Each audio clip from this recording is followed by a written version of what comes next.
And we are live. Excellent. Thank you for joining us for Cthulhu in Cairo. We have special guest with us, Bruno, the creator, the GM, the keeper of Cthulhu in Cairo with us again. So glad to have him here with us. Point some fingers and stuff at him. And why do you do this to these people? It's always so great. So these. Thank you. Exactly. Thank you for joining us. So these two episodes were fairly short, but a lot was done, and I liked seeing how in these two sessions it kind of like showed like the aftermath of like a spectacular screw up, like a spectacular player screw up, and we're like 3 sessions trying to repair it. Basically, is what happened. Like she should have never walked in there. Should have never had no business doing any of that stuff, especially alone. And now we're 3 sessions still just trying to get her like safe. But all she did was go to a bookstore. Yeah, whatever. We know the bookstores. She can't read German. Tell she going to a German bookstore. See, he's defending himself. He knows. He's like, hey, Madame Blavatsky is at the root of everything evil in the Nazi Empire with eugenics, and she walks in and asks for a Blavatsky book. I'm like, exactly. What are you doing? Exactly. Oh my God, are you a party member? Really? Might as well just like go in there and like research a book on like gigantic ovens. But anyway, we're gonna go right past that. Ouch.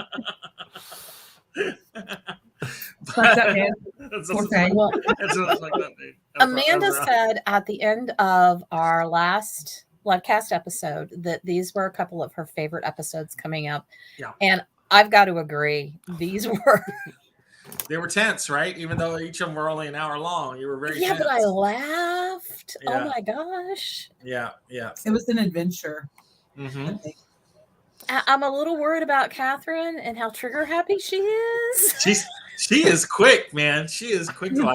She's always been like that. She's like, stop the car, and then we shoot them.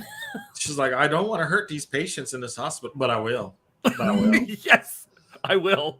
But I'll do whatever it takes to get out of it. She's ready to stick the driver full of morphine. I mean, she was real quick on that, right? They called it the opioid crisis. Exactly. One person opioid crisis, like right, just jabbing everybody. Yeah, she was real quick, like unprompted. Yeah, I'll stick you. I'll totally stick you. Everybody's like, "What? No, wait." This is the woman. Remember, who told the bookstore clerk, "You can call me God, Carl." Oh, I love that. This is not. She's not rational when the shit hits the fan. She goes nuts. So I love it. I sit there like, poke. Watch her. And then they Watch all her started razzing. Who is it that plays John? Scott plays John Schooley. Yeah. They all started razzing Scott because John is just so charming and polite, even when he's knocking somebody. Yeah. Do you mind pulling over here so I can knock you now? That's just how I am. Really great.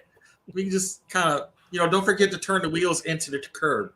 I'll knock you. I'm just taking a little apple off. Gosh. I'm so sorry. I want you to know it was funny. I loved it. I think very highly of you. You're doing an amazing job, Uber driver. I'm still giving you 5 stars to 5 stars. Nice. Excellent. So, like they're basically like these 2 episodes are still like dealing again with getting Faye out of the hospital. Like she is messed up. She's broken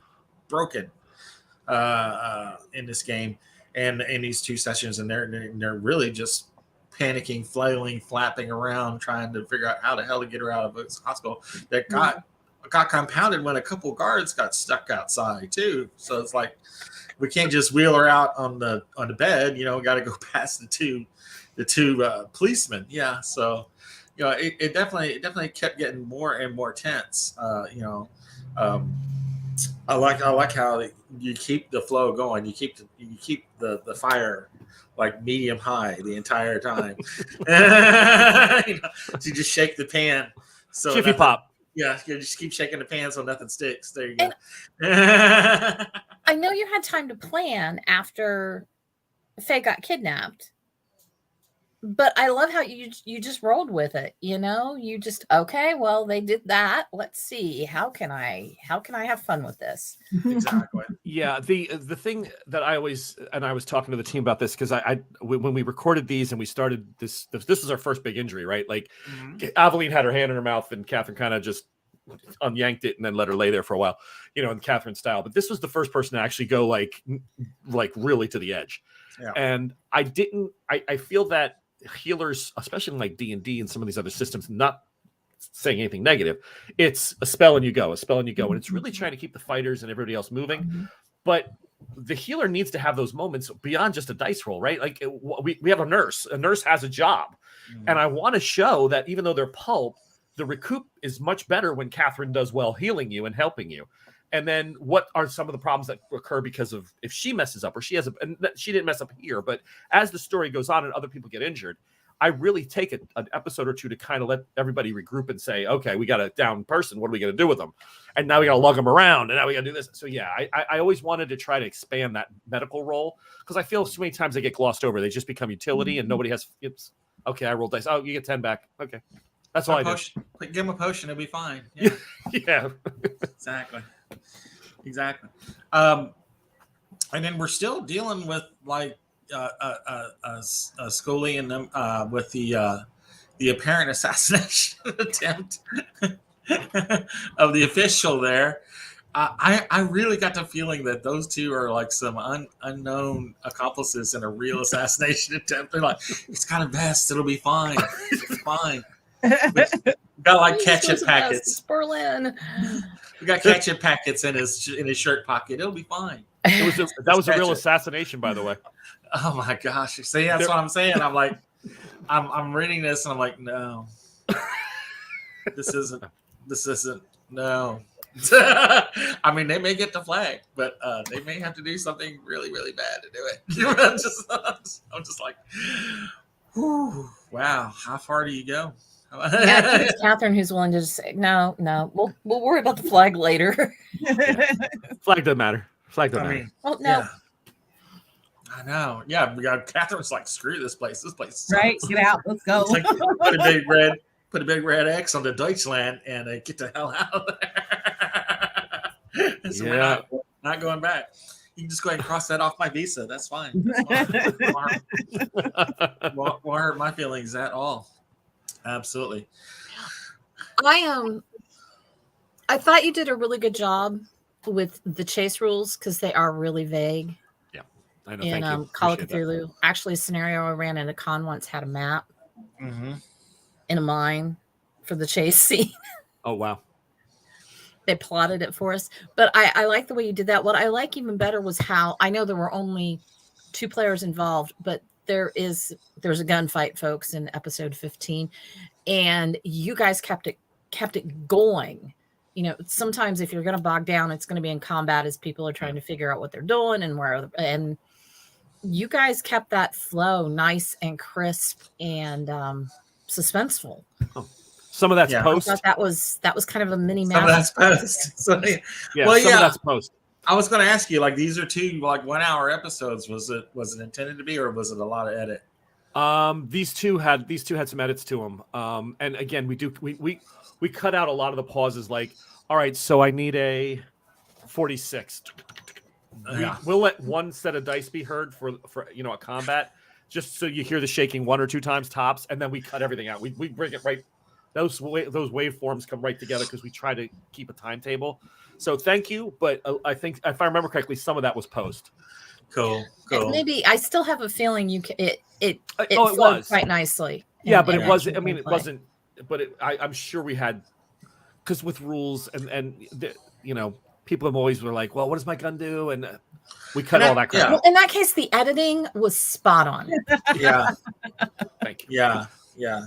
Great job. But it moved pretty quick. And again, it really didn't have anything else besides a scattergun through a window once, right? Scully made a couple of shots, and then Catherine ran over and went, and that kind of does it. That was just. I mean, when you're dealing with mooks, yeah. I mean, one shot will do it, especially a shotgun. One shot saves all the trouble. I did the same exact thing with Traveler game yesterday. Like the whole big bad combat, the last round lasted like maybe a round and a half. Wow. They're like, that's it. I'm like, nobody's wearing armor. You guys are the only ones wearing armor. You're fine. The others aren't wearing armor. It's going to go really quick. Yeah. You just waded through my big bad in 30 seconds. Exactly. Exactly. I mean, but it was intense. It was definitely intense. It's like a lot of pieces were moving around, in like that same, basically a round and a half in your scenario, in this thing. I mean, it was over quick, which, it should be. It should be, the echo of the gunshot fades and everybody's like, what the hell happened? And like, well, where'd they go? Where'd who go?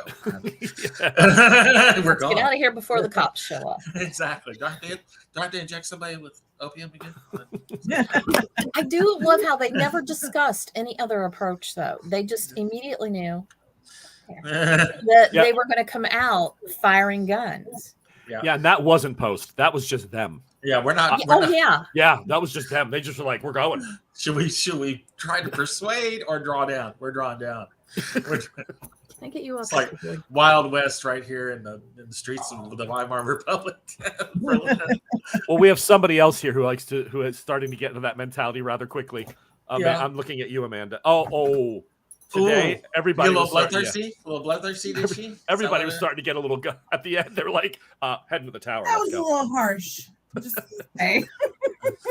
Yeah, I heard some good things about you, Amanda. Like, that's unfortunate. You were no nonsense and quite the flirt. Very charming. Oh, wow. It's like that. Yeah, well, there's a reason for that I can't really reveal, but there is a reason for. I just want to know, and I know this has nothing to do with Cthulhu and Cairo. I'm sorry, Matt, but do you play a lot of bards when you do play D&D at Pathfinder? Well, I've never played Pathfinder. Shadow of the Demon Lord is my favorite RPG that we play. And I have played a bard before. Okay. Usually I play rogues or some similar. Rogue. Yeah. People. Stabby, shot. Yep.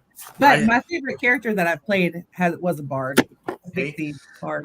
I seduced a dragon. You can't seduce. I rolled a 20. I seduced a dragon. Yeah. What? I was chatting with Raz yesterday evening before I ran Alien. So, I think I may have to, because that's patron only, right? Yeah. Yeah, I think I'm going to have to figure out how to budget in. Oh, we appreciate it. We've released so many episodes now for free in all our shows. And we do we're doing solo adventures behind the paywall, and we said, we've released hundreds and hundreds and hundreds of hours now of content almost, and it's, if you add up everybody that's downloaded and listened, you're talking about like 500 days of listens. Yeah. If somebody sat and tried to do it in a row and just kept listening every minute, it would take them like 580 days or 570 days or something. Yeah. And we were like, okay, it's time to do something where the team can at least feel some reward on that part, because don't get me wrong, we love everybody listening, we love the review shows, we love you guys so much, but there's equipment and everything else, and we were like, all right, your time and investment is So this one is fortunately the Patreon's not super expensive to get to that level. It's like $2 or $3 a month. We didn't. I have no problem with it being. I appreciate it if you do. I mean, that's great, but that's the only reason we did that. But Cairo will always be free. We're never going to move that one. That's the one that people really enjoy. So and I kind of brought that in because I want people to know the podcast series that Amanda has joined you in as voice talent does kind of tie in or run parallel to Cthulhu and Cairo. So if you want the whole story, folks, you're like me, figure out where you can spend that $2 a month. And this one it definitely ties in. Poor Amanda's already deep in the trenches already. No, not at all. Not doing it. Now we just got to get Matt on again. And Melinda, we'll get you. I'm still trying to cough up that poison. I'm telling you, it's hard to deal with. It's never going away.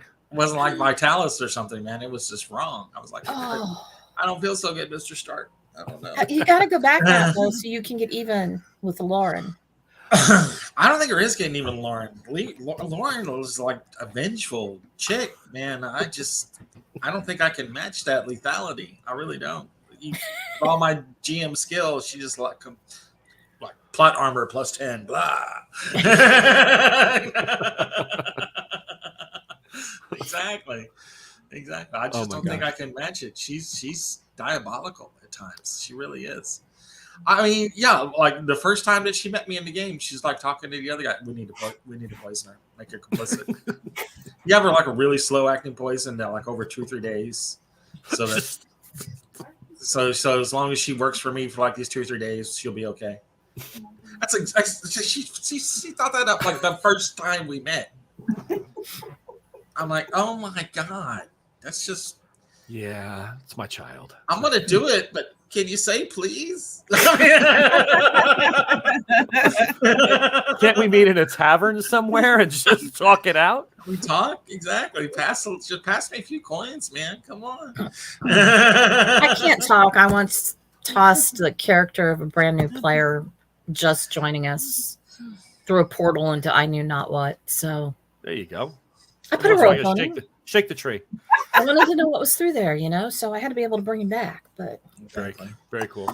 Yeah. So I'm just wondering if anybody was approached by a bunch of Russians with printing presses, trying to. No one is anybody in this group taking that shot? Is anybody? Because I'm not going to tell you what they do, but are you thinking about maybe taking that shot? Because it sounds like Matt's saying. No. As players, would you be like willing to take that shot? Okay. No. If they're like, it's okay, it's just ketchup. I'm like, right, sure, yeah. Unless I honestly didn't care if I actually killed him. What's my favorite is like, it's the rifle have a scope. Oh yeah, it's got a scope. We don't want you to miss. It's got a scope. No, we're not going to tell anybody. We want the response to be genuine. That's what I was gonna say, yeah. It has to look real. He'll just fall from the impact. I swear. Spin around. That's all. Oh my god, these poor guys. No, just no. Oh man. So these last few minutes, I do want to talk up a little bit about Origins. It's like a month away. I'm super duper excited. Yeah, I'm so jealous. You need to come. You need to budget. Get out that time. Get you. We literally come back from our cruise that weekend. Oh, see, yeah, that's right. So next time it'll be around next time. So yeah, she's already printed out her schedules. She's got it all set. We're gonna miss you. Yeah, Melinda's running a bunch of Alien, and what else are you running, Melinda? I am running. Let me look. I'm running 5 game systems this summer. I am insane, and I'm only actually really familiar with 2 of them, friends. You're an Alien and Cult, and I think Star Trek, right? I'm running Alien and Call of Cthulhu, and then I am adding in Dune. Yeah, Dune. Cult. Yeah. And Octone Cthulhu, which it doesn't look like I'm running at Origins. I think I'm picking that up. Oh, good. I'm picking that up at Gen Con. Yeah. Which is gonna be fun. I'm excited for all that. That's gonna be a lot of fun stuff for you to run. Absolutely. Yeah, and I am. Jeff is running. My husband's running Star Trek at Gen Con. Star Trek and some Call of Cthulhu, right? Yeah. Very cool. We were just chatting about his schedule, and I think Octone Cthulhu. I think so. Yeah, I think we're a couple. But I just want to say I am super excited that Matt, you asked me to run one of the first night tournament games. Yeah, I'm tickled to death to get to do that. Yeah. Just working on some of the prizes here today. I don't want to spoil it for anybody, but it's going to be some really cool stuff. Yeah, very cool stuff. Yeah, very excited. Raz will be there as well at Origins. He's going to run some Conan and Octone Cthulhu as well. Yep. I'm excited for the Conan game. I'm going to see if I got a slot open. I want to jump in on one of those Conan games. Oh, I hope so. Yeah. Try not to get. That's going to be a lot of fun. Lauren won't be there, right? No. Okay, I'm good. I should be able to. Matt, I know you're running a lot of Bloat Games products. What all are you running? Yeah, what do you got? I'm running Dark Places and Demon Gorgons. I'm running the Camp Dread, which is my favorite, like Monster Squad meets Meatballs movie mashup. That sounds fun. Oh yeah, it's very 70s, campground, summer camp kind of feel for kids. Turns horror. Then I've got a newer one, Survive This Fantasy, which is like his riff on like D&D. Running one called The Bounty. It's they're basically after they're being on a quest set by the king to go chase after these people who took off with something and going across the desert. I still haven't doped out yet what it's going to be, but they've got to go across like this desert, tracking behind these people who have gone. And so it's The Bounty, basically. So is what I called it. Then I also have another one called Film at 11, which is kind of a follow up to the game I ran for you guys, Melinda, at my birthday celebration. The really horrific one with the little things crawling around all side the bodies and stuff like that. Oh, yeah. Jeff played in? Yeah, Jeff played in. Yeah, Jeff played in it, and it's basically like the Delta Green version of it, like the government's following up what happened. So that's going to be really cool, seeing how that's going to pan out. Also running some Star Trek. Also running some. I don't think I'm running any Call of Cthulhu. Yes, you are. You're running the last tournament game. Well, the last tournament game, yeah, the actual Masters tournament. That's like the one Call of Cthulhu game. If it wasn't for a tournament, I wouldn't be running it. So yeah, I'll be doing that. I'll be doing some Traveler. Super excited. We're gonna have a blast this year. It's going to be kind of weird because last year was the first time I ran something other than Call of Cthulhu at a convention, and I ran 2 sessions of Alien. Yeah. So this year to only be I'm doing 2 demos in the tournament, and that's it for Call of Cthulhu, really. Yeah. So it's going to be odd. Coolness. But I'm excited. Yeah, me too. I'm very excited. Tell us about your Conan games, Bryce. So sorry to make your shot. Yeah, no. The Conan game is, if I remember the title correctly, it's the Escape from the Altar of Set or something like that, or the Black Pyramid of Set, and it starts with once a serf, now a slave, soon to be a sacrifice. So you get grabbed off of a caravan. You're now at the bottom of the Black Pyramid. You're all bound up, chained up, busted up. Half the team's busted up. And very Robert Hunt. Yeah. I mean, a great way to open is in a torture chamber. And then a woman comes in and goes, yeah, listen, I can get you out of here, but you're going to have to work for me for a little bit. And they're like, okay. Hopefully they do that, because otherwise it's just game over. And then we unlock you. And then she hears the guards coming in, hits the secret panel, and it's like, I'm out. And you got to just fight your way out of the pyramid and hopefully you achieve the goal at the end. Nice. So I have a lot of the Conan board game by Monolith. So I've got a lot of the miniatures that I'm going to be able to use for the layouts of the maps and stuff. So it should be a lot of fun. It's just going to be pure violence. As long as you don't leave it in the Uber again, we should be good. We should be fine. You thought I forgot that, didn't you? No, because I still have nightmares. I wake up, because I left my bag in what I thought was my driver, who took me back to we rent an Airbnb, and I had the next scenario was Temple Drums, and I called Matt, and I'm like, oh God, I got to get to a printer. So I'm running around all over the convention center looking for someone to print out this damn thing off a Dropbox, and I finally got someone to do it, and I come running in, and he goes, "You mean that bag over there? I left it." So I'd spent about 90 minutes, and my heart was pounding in my chest, running all over the convention center. And I come back, and he's like, "You mean that bag there? Right there, brother? Where you sitting all day?" I'm like, "God damn it!" But think of what it did good for your respiration and your circulation and all that. I wasn't gray until then, dude. I was perfectly fine until that day, and then run one game for Matt, then this all goes downhill from there. Exactly. So I'd like to just really reach out to Amanda real quick and say thank you for not splitting the party today. We were talking about Poltergeist. She literally screamed in the camera, "Matt, I'm not going to do it." And she was literally about to walk away and go into a basement 3 floors down from the action alone to the crazy lady who's locked in her bedroom. And I'm just sitting here going, "Are we going?" And she's like, "No, I can't do this because Matt will yell at me when I'm not doing it, Matt." She's screaming into the microphone. I'm like, okay. No. I've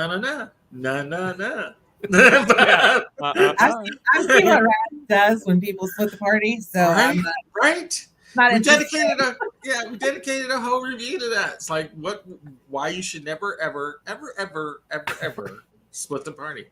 Let me ask you a question. Didn't you feel like you wanted to? Right, Amanda? You were like, eventually we did. We did eventually. It's bad idea. Rarely have the parties not split. Yeah. Yeah, it doesn't. it's great times to do. It's great tension builders in the scenario because the players know what you're doing. You know what you're doing. I did the same thing in Masks. Like I had some players out in the street in front of the house, and some of the people were in the house, and they were being like taken on a tour of the house by the owner, and the owner's like they're like looking for works of art and stuff like that. He's like, oh well, I keep most of my unfinished stuff in the attic. And he's literally getting ready to take them up to the attic, and like my big bad's up there going. And yeah, they're like they're like looking up there and like, you know what, we'll be back. I'm like, son of a I just have the key here. yeah. Let me just open the door. We'll be right back. Oh. Yeah, literally Shaga's just up there just just cannot wait like for a them Doctor to open Who the door. monster. Exactly. just big jelly thing just ready to jump. That's awesome. Oh, it was amazing. Amanda, I want you to be planning because my plan is to have you at Origins next year. Yes. I mean, we really, we've talked about it. I was trying really to con my husband into Gen Con at least. Oh, Yeah. before that. But his schedule Mm-hmm. is because he works 24-hour shifts. Ooh. He has to use a ton of vacation. So how many, he gets a lot of vacation hours, but how that translates into actual days Oh, wow. is really different. So We he's don't- using most of his vacation time for us to take this cruise Yeah. with the kids and stuff. So. I want you to be GMing at Origins. We don't need your husband. Just I don't do my it. husband. I go without You mine. will. You'll do it. You will. I'm not particularly clever, and You I'm are. not good at. You are. No. I'm cool with it. So Come to accept it.